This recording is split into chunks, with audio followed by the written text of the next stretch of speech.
नमस्कार दोस्तों, स्वागत आपका हमारे चैनल पर। राही आज बहुत खुश थी।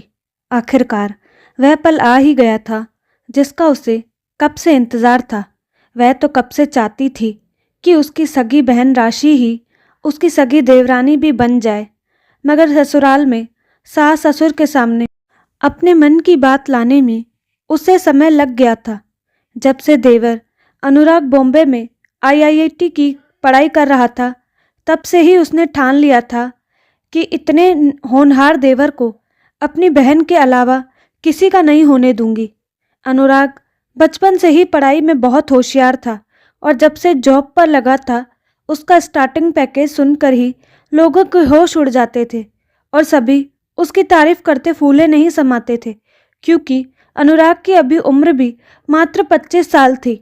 अनुराग के घर वाले अनुराग के लिए उसी की तरह पढ़ी लिखी लड़की की तलाश कर रहे थे, क्योंकि अनुराग भी यही चाहता था कि उसकी पत्नी भी उसी की तरह नौकरी करे।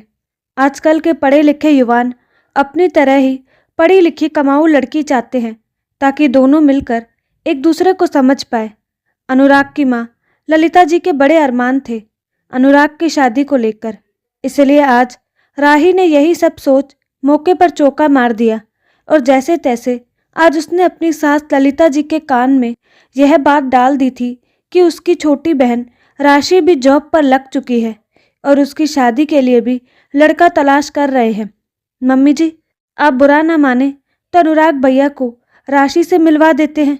यदि उनको राशि पसंद आ गई तो शादी की बात बढ़ाते हैं। राही ललिता जी की बड़ी बहू थी और जब से शादी करके आई थी, उसने रसोई को अच्छे से संभाला था। रसोई में उसी का राज चलता। हालांकि वे राही की हरकतों को भलीभांति रूप से जानती थी, मगर उनका मानना था कि जरूरी नहीं कि दोनों बहनें एक जैसी हो सकता है राही की छोटी बहन राशि उससे ज़्यादा समझदार हो। यही सोचकर उन्होंने भी अनुराग और राशि को मिलवाने के आइडिया पर हामी भर दी थी। आज जब अनुराग ऑफिस से घर आया, तब ललिता जी ने अनुराग से उसकी भाभी राही की छोटी बहन राशि से मिलने की बात अनुराग से कह डाली। मगर जैसे ही अनुराग ने यह बात सुनी, अनुराग बोला, मम्मी, अब तक आप लोग मेरे लिए रिश्ते तलाश कर रहे थे, मैं जानता था, मगर अब आप लोग मेरी शादी को लेकर शायद बहुत सीरियस हो गए हैं। मैं किसी के दिल को चोट नहीं पहुंचाना चाहता, इसलिए शायद अब यह समय आ गया है कि मुझे सच्चाई बतानी पड़ेगी। मम्मी, मैं मेरे ही ऑफिस के साथ काम करने वाली रूपाली से बहुत प्यार करता हूँ और उसी से शादी भी करना चाहता हूँ। ललिता जी खुश होते हुए बोली, अरे पगले, इतने समय से यह बात छुपाई क्यों? अनुराग बोला, मम्मी, रूपाली के माता पिता बहुत मध्यम वर्गीय लोग हैं। रूपाली के पैसों से ही उसका घर चलता है। रूपाली बहुत सीधी और संस्कारी लड़की है। बस यही बात मेरे दिल को भा गई थी। ललिता जी ने तो इस रिश्ते के लिए अपनी स्वीकृति दे दी, मगर राही, उसे तो यह बात हजम ही नहीं हो रही थी। वह नाक बो सिकोड़कर ललिता जी से बोली, मम्मी जी, अनुराग भैया ने तो आपके सारे अरमानों पर पानी फेर दिया। ललिता जी बोली, मेरी खुशी अनुराग की खुशी में है। वह जिससे शादी करना चाहता है उसमें जरूर कुछ बात होगी, क्योंकि अनुराग हमेशा समझदारी से अपने निर्णय लेता है। राही के सारे किए कराए पर पानी फिर गया था। अब तो उसे मन ही मन इंतजार था रूपाली से मिलने का, जिसने उसकी बहन राशि की जगह छीन ली थी। एक हफ्ते बाद अनुराग ने रूपाली के घर वालों से अपने घर वालों को मिलवा दिया। बहुत सिंपल और दिखावे से परे थे रूपाली के घर वाले, और वैसी ही थी रूपाली। सादगी उसके बोलने, चलने, हंसने में झलकती थी। राही उसे देखकर मन ही मन कुढ़ते हुए बोली, हाय, इससे तो लाख गुना अच्छी थी मेरी बहन राशि, जो कि मॉडर्न, सुंदर और आज के ज़माने वाली दिखती है। यह रूपाली तो कुछ भी नहीं मेरी बहन के आगे। देवर जी की तो मत्त मारी गई है। थोड़े दिनों बाद अनुराग और रूपाली की सगाई हो गई। राही ने अब तक हिम्मत नहीं हारी थी। वह अब भी चाहती थी कि यह सगाई किसी तरह टूट जाए। शादी की तैयारियां शुरू हो चुकी थी। अनुराग के घर वाले रूपाली को शादी की शॉपिंग कराने अपने साथ ले गए थे।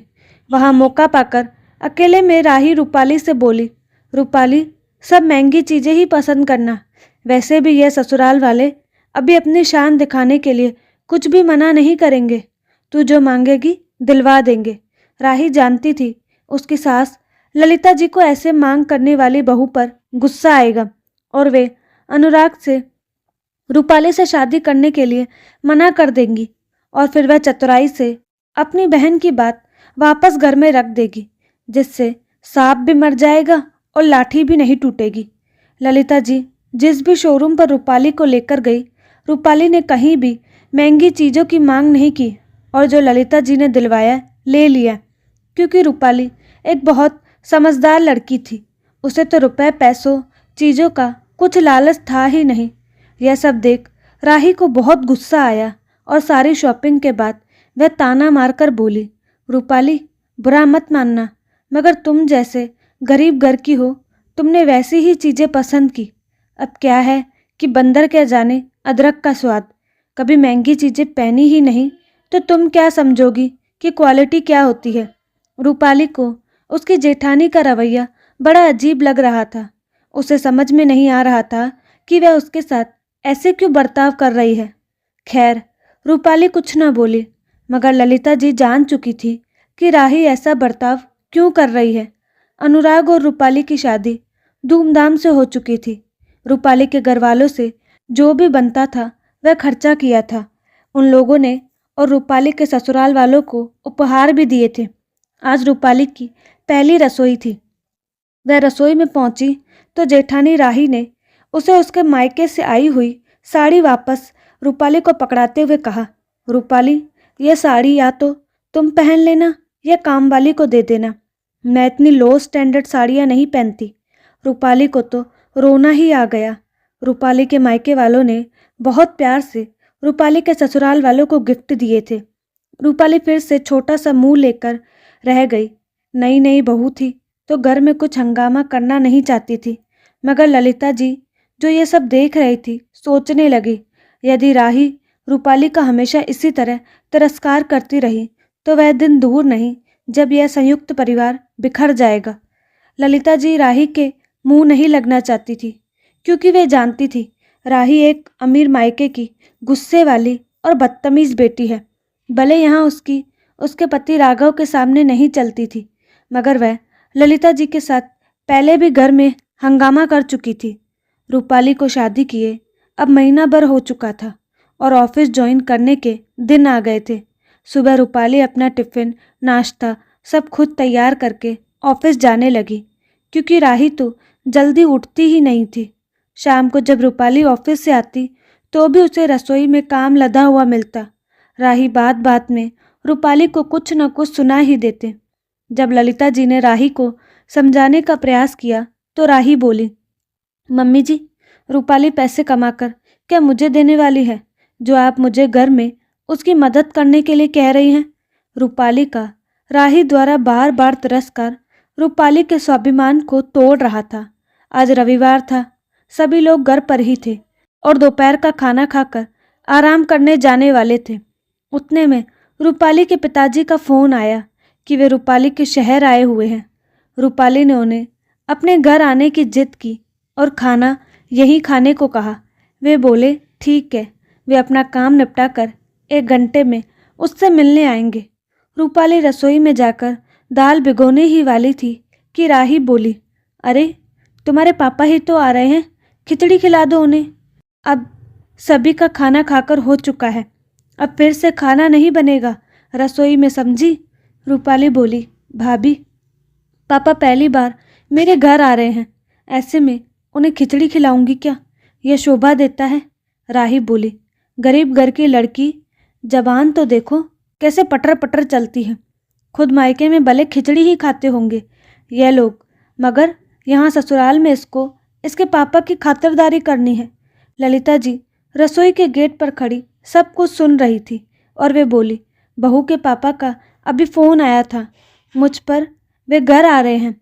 रूपाली कोई बात नहीं, खिचड़ी ही बना देते हैं। राही के पापा को भी तो पता चले कि उनकी बेटी के ससुराल में उसके मायके वालों की ऐसी ही खातिरदारी होती है। राही के मुंह में जबान अटक गई। क्या पापा आ रहे हैं? ललिता जी बोली, हाँ। राही बोली, हाँ फिर तो खिचड़ी थोड़ी बनेगी, खीर, पूरी, छोले, दाल, चावल बना देते हैं। ललिता जी बोली, बहू, मेरे लिए तुम्हारे पापा और रूपाली के पापा में कोई फ़र्क नहीं, जैसे तुम दोनों में भी कोई फ़र्क नहीं है, समझी? अब तो घर में खिचड़ी ही बन के रहेगी। राही अब पछता रही थी और बोली, मेरे पापा क्या सोचेंगे मम्मी जी? आप तो जानती हैं मेरे मायके वालों का रुतबा। ललिता जी बोली, बहू, रुतबा पैसों का नहीं, व्यवहार का होता है। जब से रूपाली शादी करके आई है, तुम हर पल इसे नीचा दिखा रही हो, क्योंकि मेरे बेटे ने तुम्हारी बहन के बजाय इससे शादी कर ली। माना हमारी रूपाली बहू बहुत अमीर परिवार से नहीं है, मगर इसके संस्कार तुमसे कई गुना बड़े हैं। राही नीचे सर झुकाकर खड़ी थी और बोली, मुझे माफ़ कर दीजिए मम्मी जी। ललिता जी बोली, तुम्हें सबक मिलना जरूरी था। राही, कोई पैसों से बड़ा नहीं होता, संस्कारों से इंसान बड़ा होता है, समझी? राही ने अपनी गलती मानी और रूपाली से बोली, दरअसल मैं अपनी बहन राशि की शादी अनुराग भैया से करवाना चाहती थी, मगर उन्होंने तुम्हें पसंद कर लिया। शायद मुझे यही बात की टीस रह गई और मैं तुम्हें नीचा दिखाने लगी। मुझे माफ़ कर दो रूपाली। रूपाली, जो कि राही के तिरस्कार करने पर भी कुछ नहीं बोलती थी, आज उसके माफ़ी मांगने पर भी कुछ न बोली। राही और रूपाली ने मिलकर खीर, पूरी और सारे पकवान तैयार किए। दोनों के पिताजी मिलकर बैठे और सभी लोगों ने खूब बातचीत की। दोनों के पिताजियों ने खाने की भी तारीफ की। ललिता जी मन ही मन सोच रही थी, बड़ी बहू को सबक देना जरूरी था, वरना यह जाने क्या कर देती। घर तो तुड़वा देती, ऊपर से सभी में फूट डाल देती, वो अलग। दोस्तों, क्या ललिता जी ने बड़ी बहू को सही सबक सिखाया? अपनी राय कमेंट बॉक्स में ज़रूर दें और साथ ही हमारे चैनल को लाइक, शेयर और सब्सक्राइब करना ना भूलें। धन्यवाद।